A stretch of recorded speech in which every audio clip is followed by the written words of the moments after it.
Welcome back to Here with Goldberg. Today we're going to be talking about a subject which is part career advice and then also some social commentary. Hopefully it doesn't run too long. But in any case, often the question is put forward, is a liberal arts degree worth it? Should you major in it, or is it a waste of time? And probably, culturally speaking, the preponderance of folks would go in the latter category. No, it's a mistake. We think of that meme from the 2008 financial collapse and the period afterwards where it goes, "Oh, you majored in English literature, huh?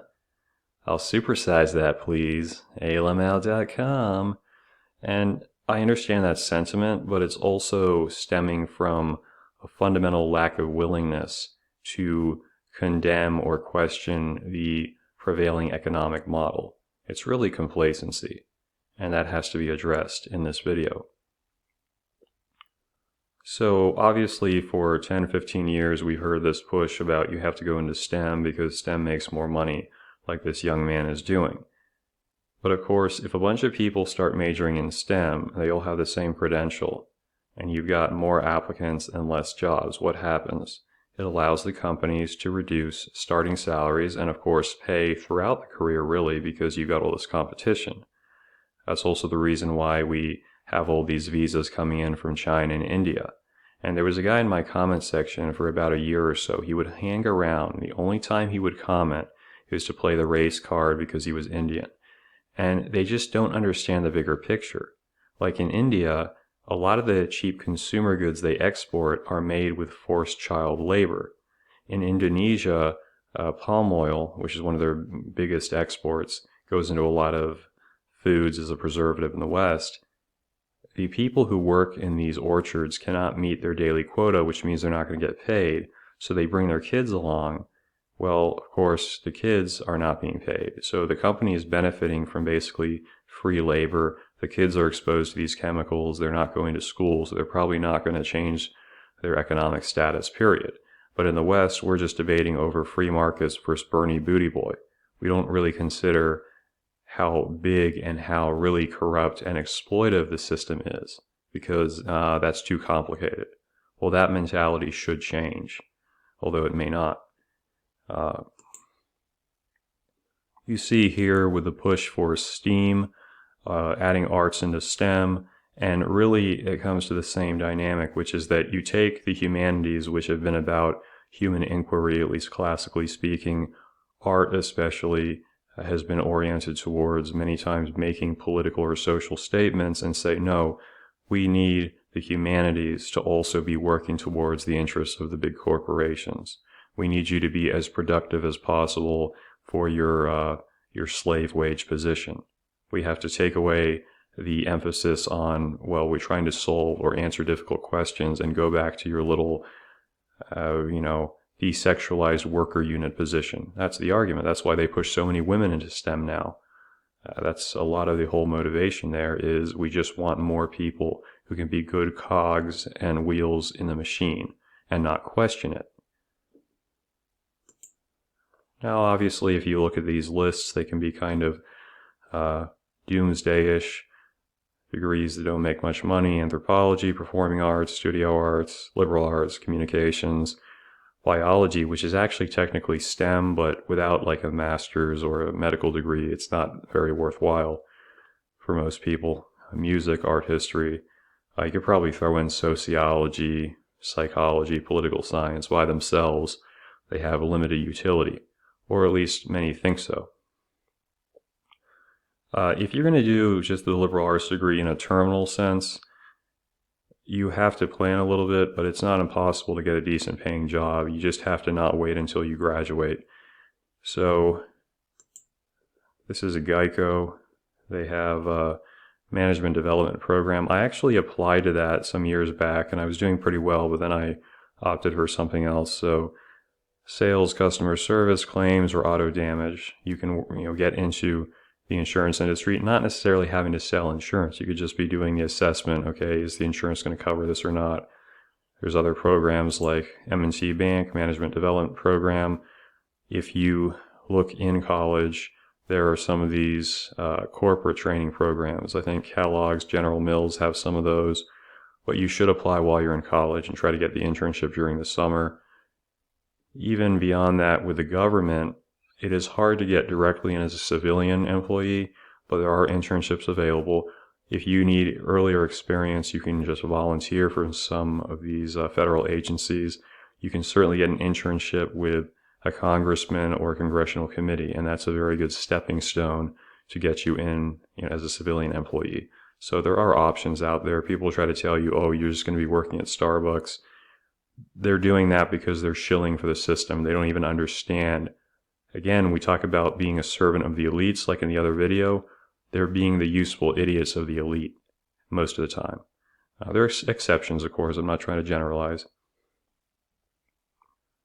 But now let's get to the category, the people who actually want to do academia. And you could say, well, that's a waste of time. Ever since World War II, you had the big, basically the refugees from Europe who were mainly communists. They took control of American universities because before that, the academia was relatively conservative in nature.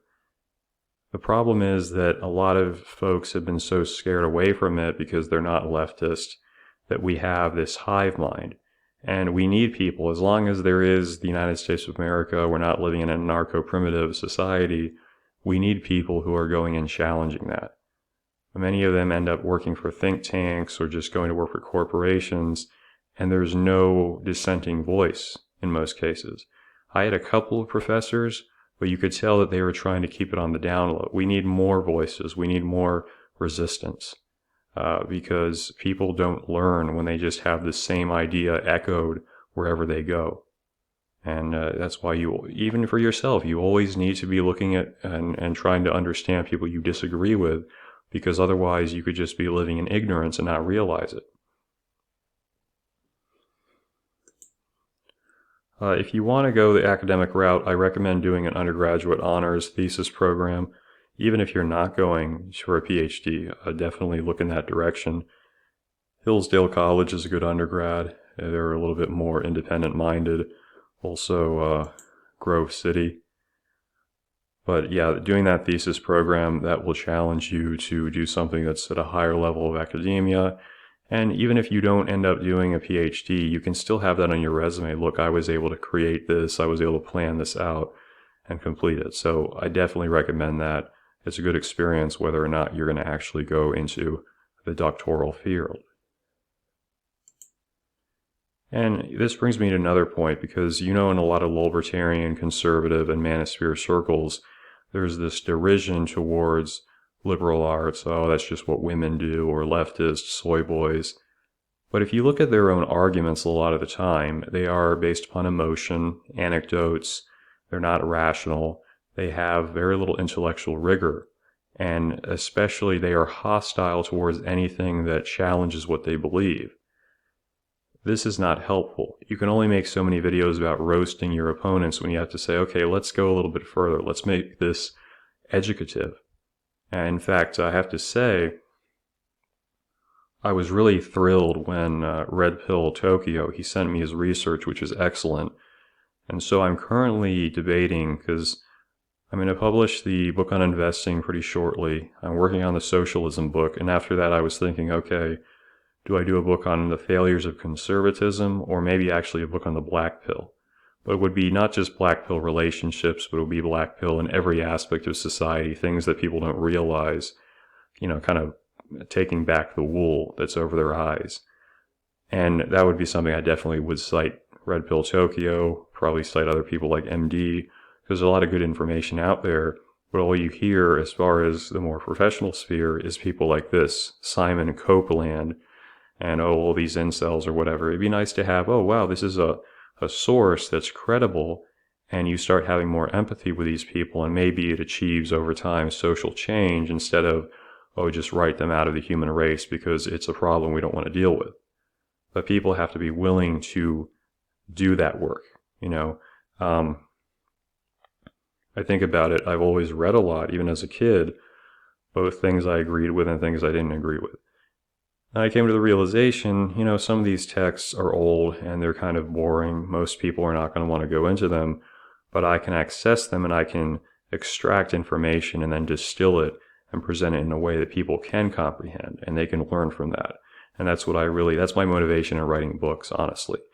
It is get that information that others will not stumble across, but they might because they've stumbled across me. It's more likely they find me than they're going to find that kind of faraway source, or whatever it might be.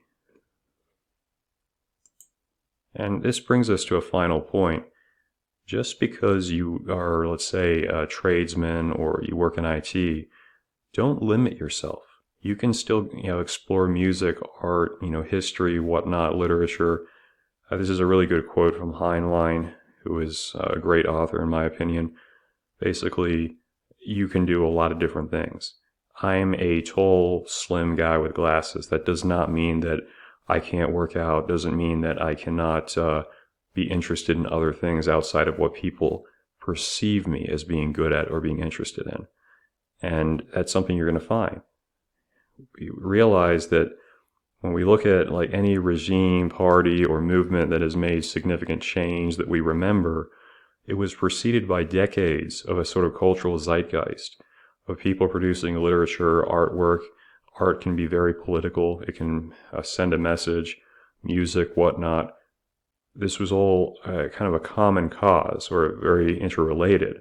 It's not just about the final end product, but it's saying, okay, we believe in something, we all have our own ability and our own skill set, and we can advance that gradually.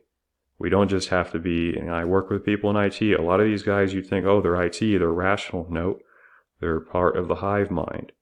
And you can do something differently if you take whatever skills you have and you challenge yourself to explore something that is not necessarily, you're not comfortable with, but you can certainly learn from it.